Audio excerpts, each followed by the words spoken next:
I woke up to news that the Naira has gained enormous strength as $1 now exchanges for 500 Naira.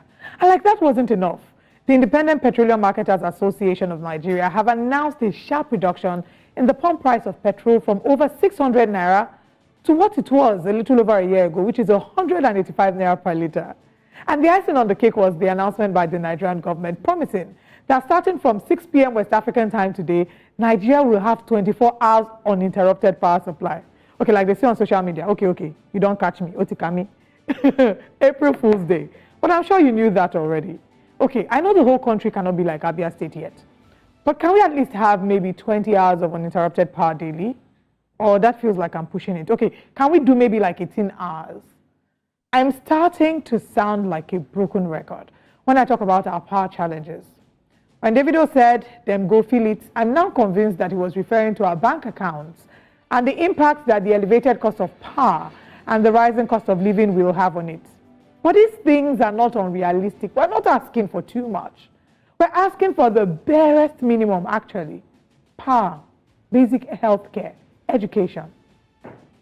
Welcome to the April Fool's Day edition of the Nigeria Report, where we bring you the latest on the country's quirks and quagmires. First up, in the land where inflation is more predictable than the weather, we have a groundbreaking study that reveals that Nigerians have become masters of the Naira nosedive. Forget skydiving or bungee jumping or all those roller coaster rides. We're living on the edge, literally, every time we check our bank balances. Who needs adrenaline when you have the thrill of watching your savings disappear?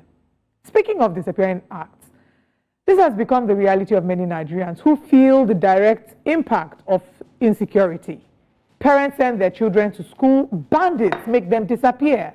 Between Chibok and Kuriga, reports have it that at least 1,400 students have been kidnapped from Nigerian schools.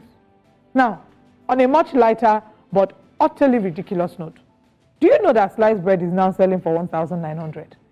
Bread, 1,900 Naira. Ha! Good thing the Holy Book says that man shall not live by bread alone. It's too early to be complaining. We have just begun Q2. Nigerian government, please, help us. As we celebrate Easter marking the death and resurrection of Jesus Christ, Nigerians are asking to see a resurrection of the Nigerian economy to reflect the Nigeria that we ought to have. Good morning, Nigeria.